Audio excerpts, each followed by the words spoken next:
अमंत्रम अक्षरम नास्ति नास्ति मूलम अनौषधम अयोग्यः पुरुषो नास्ति योजकस्तत्र दुर्लभ। आप सभी का श्री विद्या मानव कल्याण फाउंडेशन में हार्दिक स्वागत एवं अभिनंदन। आइए गुरु वंदना से कार्यक्रम का शुभारंभ करते हैं। ओम श्री दक्षिणामूर्ति गुरुवे नमः।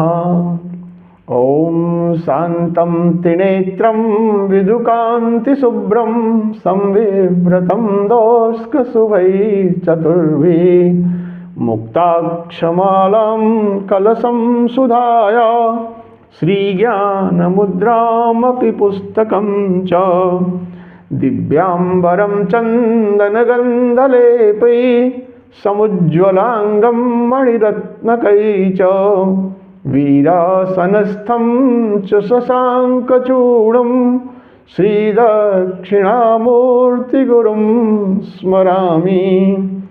होत्रागृहोत्रागृहविश्यहोत्री होमादि सर्वाकृतिभासमानं यद्ब्रह्म तद्बोधवितारणीभ्यां नमो नमः श्रीगुरुपादुकाभ्याम्। ओम श्री गुरुवे नमः। एक बार फिर से आप सभी का हार्दिक स्वागत एवं अभिनंदन। दोस्तों, ये जो विशिष्ट कड़ी हम लोग की चल रही है गणतंत्र विमर्श। दोस्तों, चर्चा आरंभ करने के पहले थोड़ा सा पिछली कड़ी का हम लोग चर्चा करते हैं। पिछले अंक में हमने आप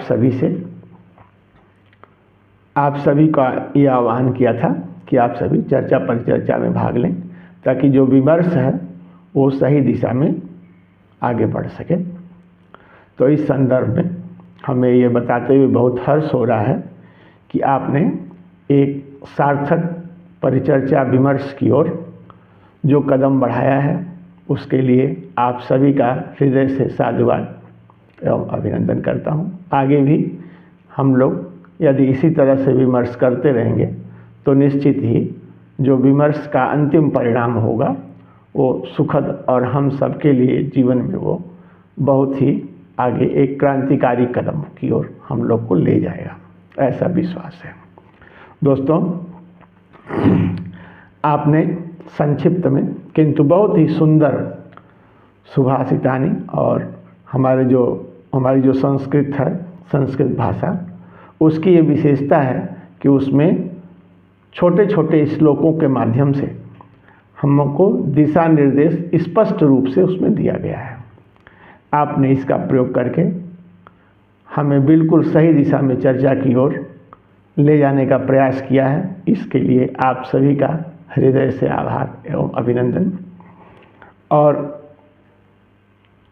कुछ जो कमेंट है जो कि बहुत ही सार्थक है। वैसे तो सारे एक खास दिशा में सब इंगित करते हैं। निश्चित रूप से हम सब की एक भूल है, जिसकी संस्कृति इतनी समृद्ध हो किंतु वो अपनी संस्कृति से आंख मूंद ले। ये दुर्भाग्य नहीं तो और क्या है। तो इसलिए आप सब ने बहुत ही अच्छा प्रयास किया है और इसमें जो आपने बोध दिलाने का प्रयास किया है, जो प्राणी मात्र के लिए जो संदेश है हमारे ऋषियों ने शोध करके जो लिखा है उसको आपने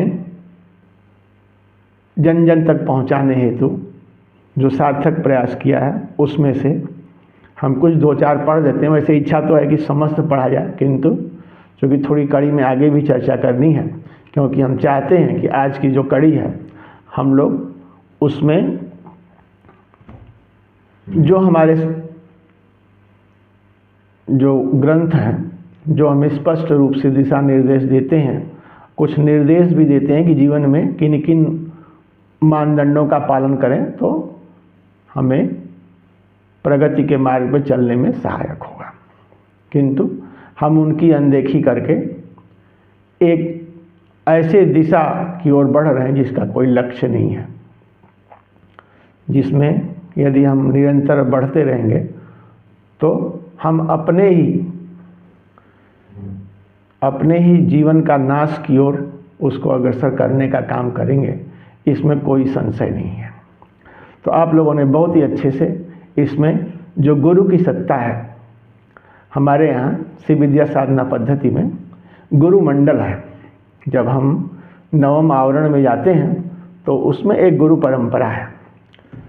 तो ये जो गुरु परंपरा है, एक गुरु परंपरा एक स्थायी रूप से एक मंडल है जिसमें गुरुओं का स्थान है। वो हमेशा हम सबका प्रतिनिधित्व करने के लिए सतत जो है वो अपना कार्य करते रहते हैं। तो इसीलिए हमारे यहाँ हर जगह कहा गया, जैसे हम भी अगर गुरु की वंदना करते हैं तो उसमें स्पष्ट रूप से है यद ब्रह्म तद्बोध वितारणीभ्याम, यानी जहाँ ब्रह्म की सत्ता है, तद मतलब उस सत्ता का बोध जो है उसका मैं सबके बीच में वितरण करूँगा। ऐसे ही ये जो समाज है इसमें भी जो गुरु की सत्ता है उसका समय समय पर सही दिशा में संचार लोगों के बीच में बहुत आवश्यक हो जाता है। आप सबके ज़्यादातर कमेंट एक पढ़ रहा हूँ, अखंड मंडलाकारं व्याप्तं येन चराचरं तत्पदं दर्शितं येन तस्मै श्री गुरुवे नमः। एक और हैं धनंजय सिंह, ये लिखते हैं भावातीतं त्रिगुण सहितं सद्गुरुं तम नमामि। ऐसे ही तमाम जो है आए हैं, सब एक से एक हैं जो कि हमारे दिशा निर्देश हमको स्पष्ट रूप से देने में प्रेरक हैं। इसमें प्रेम शंकर जी लिखते हैं प्रेरकः सूचकश्चैव वाचको दर्शकस्तथा शिक्षको बोधकश्चैव खड़ेते गुरुवः स्मृता।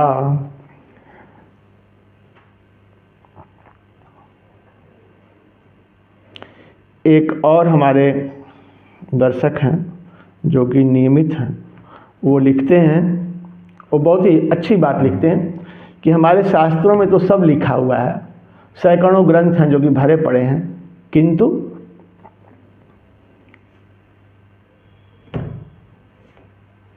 करोड़ों ग्रंथ हैं, धर्म ग्रंथों का क्या उपयोग जब तक आध्यात्मिक गुरु की परम कृपा के बिना मन की शांति शायद ही कभी प्राप्त होती है। इसका जो श्लोक उन्होंने चयन किया है, किमत्र बहुनोक्तेन शास्त्र कोटि सतेन च दुर्लभा चित्र विश्रांति बिना गुरु कृपाम परम। तो दोस्तों, ये जो विमर्श है, विमर्श का यही मूल बिंदु है कि हमारे ग्रंथों में हमारे ऋषियों ने जीवन के बारे में एक लंबा शोध किया है और शोध करके उन्होंने अपना स्पष्ट उद्घोष दिया है। जैसे सर्वे भवन्तु सुखिनः, सर्वे सन्तु निरामया, सर्वे भद्राणि पश्यन्तु मां कश्चित् दुःख भाग् भवेत्। यानी किस तरह से हमको क्रिया में लिप्त होना है। और आगे लिखते हैं, आगे बढ़ने से पहले, चूँकि आज हम लोग कर्म पथ की चर्चा करेंगे, हम नित्य भगवती के खष्टम आवरण का वर्णन करते हैं। खष्टम आवरण जो है वो भाव प्रधान है, किंतु ये जो गणतंत्र की जो चर्चा है, इसमें जो विमर्श है, आज हम लोगों ने जो विषय चुना है, विषय है गण देवता।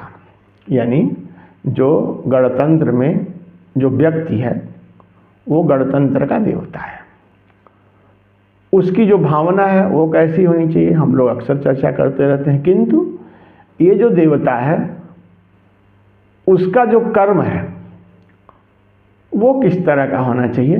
तो आइए हम भगवती के स्वरूप का आज ध्यान करते हैं जो कि कर्म प्रधान है। भगवती जब सृष्टि उन्मुख हुई तो उन्होंने अपने मन में जो कर्म का ध्यान किया, आइए आज उसका वर्णन सुनते हैं।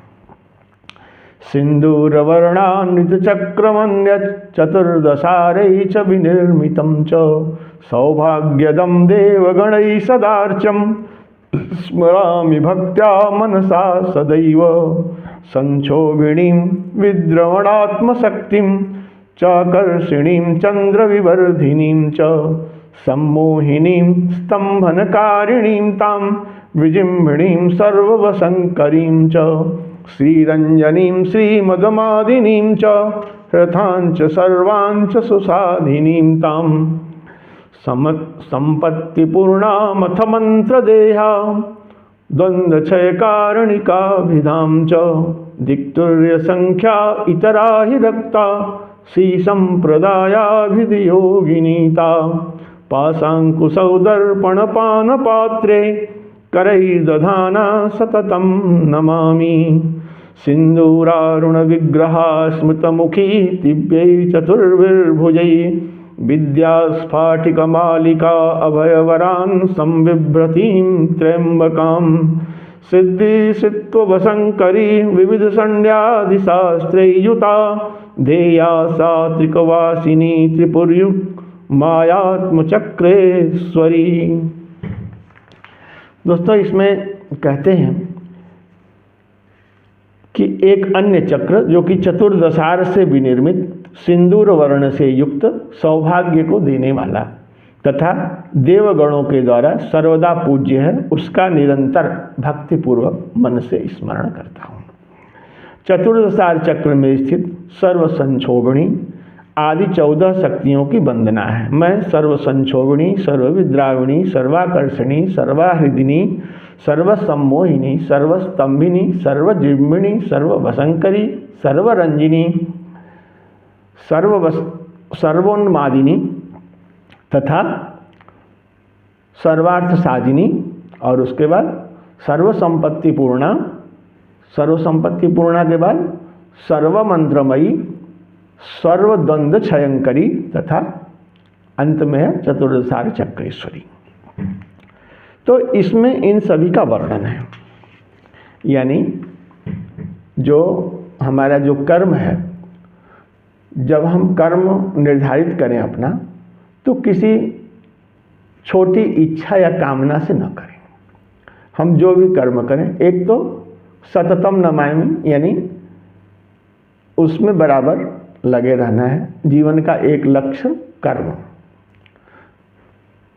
हालांकि हम लोग कर्म इच्छा पे चर्चा कर चुके हैं, फिर भी संक्षिप्त में बता देते हैं कि कर्म और इच्छा इसमें बहुत बारीक सा अंतर है, किंतु ये अंतर हमारे जीवन में बहुत अहमियत रखता है। जो इच्छा है, सांसारिक वस्तु को देख के उनको पाने का जब मन में भाव आए तो ये इच्छा है, यानी सांसारिक इच्छा। तो इसमें जो सुख है वो क्षणिक है, किंतु जो कर्म है, कर्म में क्या है कि जो कर्म में पाने की इच्छा दोनों में है, कामना दोनों में है, किंतु जो कर्म है वो सर्वभूत हिते रतः हो जाता है। यहाँ भी जो भगवती का स्वरूप है, तो देख रहे ना, इसमें है सर्व संक्षोभणी, जिससे समस्त जीव जो है उसमें एक अलग सी इच्छा उत्पन्न हो। सर्वविद्राविणी, फिर सर्वाकर्षणी, सर्वाहृदिनी, सर्वसम्मोहिनी, सर्वस्तंभिनी, सब रुक जाए ऐसा कर्म उसको देखने के लिए। तो ये प्रत्येक व्यक्ति के स्वभाव में हो कि एक ऐसा वो कर्म अपने मन में संकल्प करे जो कि आजीवन वो उसका पालन करे। और दोस्तों, जब आपका कर्म इस स्तर का होगा, तो जब जो कर्म है वो कर्म जो है अर्थ उसमें स्वतः आ जाता है। इसीलिए हमारे यहाँ जो भी कहा गया है, धर्म अर्थ, यानी जैसे ही आप अपने स्वभाव को समझते हैं, तदनुसार संकल्प लेकर के आप जो है कर्म की ओर प्रवृत्त होते हैं, तो अर्थ अपने आप उसमें आपको मिलने लगता है। अब आप सोच रहे होंगे कि कैसे, क्योंकि हमारा जो मन है वो कुछ ये मान बैठा है कि जब तक हम कोई ऐसा व्यवसाय नहीं करेंगे तब तक हमें आय नहीं होगा। मैं आपको एक उदाहरण देता हूँ। जीविका अलग है, और यहाँ जो जब आप इस नियम का पालन करते हैं तो संपदा मिलती है आपको, जीविका नहीं, संपदा मिलती है। वो संपदा भी कैसी, जो कि कई पीढ़ियों तक सुख प्रदान करती है। एक छोटा सा उदाहरण हम लेते हैं। चलिए ठीक है, हम जिस माध्यम से जुड़ते हैं, आइए आज उसी का एग्जाम्पल लेते हैं। हमारे यहाँ संस्कृति, हमारे जो भी है वो चाहे जितनी भी समृद्ध हो, किंतु चूँकि हम उससे विमुख रहते हैं, अतः हम सही मायने में उसका अनुपालन नहीं करते हैं। किंतु जिनकी संस्कृति उस तरह की नहीं है दोस्तों, अनुपालन वो करते हैं। ये जो माध्यम है जिससे आप जुड़ रहे हैं यूट्यूब, आप उसका उदाहरण ले सकते हैं। जिसने स्थापित किया उसके मन में ठीक है कमाने की लालसा तो रही होगी, किंतु उसमें भी ईमानदारी तो होना चाहिए। जब आप अपने को थोड़े में ही, जैसे एक घड़ा होता है तो घट की अपनी सीमा है, उससे बड़ा जब पात्र लेंगे तो उससे ज़्यादा आएगा, उससे बड़ा लेंगे तो उससे बड़ा आएगा। तो इस तरह से आप भाव को जितना ही सहज करेंगे उसकी जो धारण करने की क्षमता है वो बढ़ जाती है। तो ऐसे में फिर आपको संपदा प्राप्त होती है, न कि जीविका का साधन। दोनों में ये फर्क है। जीविका की साधन में आदमी धीरे धीरे संकुचित होता चला जाता है और वो दिन प्रतिदिन अपना जो समय है वो व्यतीत करता है, उसका सही अवसर का सही लाभ वो नहीं उठा पाता है, क्योंकि उसकी दृष्टि जो सीमित हो जाती है और कई जगह उसका जो शक्ति है वो बिखर जाता है। किंतु जब आप बड़े लक्ष्य के साथ करते हैं दोस्तों, तो आपका जो आय है, जो संपदा है, वो असीम हो जाता है। ये चैनल कहाँ चलता है आप जानते ही हैं, किंतु आज हमारे यहाँ भी, यानी हमारे देश में भी अब ये गांव की गली गली तक पहुँच गया एक व्यवसाय के रूप में। अतः आप समझ सकते हैं कि जो इसके आयोजक हैं उनकी इनकम क्या होगी, और जो वो अवसर प्रदान करते हैं वो भी न जाने कितने करोड़ों में। तो आज हम आप प्रबुद्ध हैं, हम आप सांस्कृतिक विरासत भी जो हमारी है वो बहुत संपन्न है, किंतु उसे पहचानने की ज़रूरत है और उसको अमल में लाने की आवश्यकता है। दोस्तों, इसी ध्येय की प्राप्ति हेतु ये जो विशेष अवसर चल रहा है, हम आप सभी का आह्वान करते हैं, आप सभी इस दिशा में प्रवृत्त हों और विमर्श को और अधिक शेयर करें, लाइक करें और कमेंट के माध्यम से हमसे जुड़ें और इसको विस्तार दें। आज के लिए इतना ही, फिर मिलेंगे अगली चर्चा में। नमस्कार।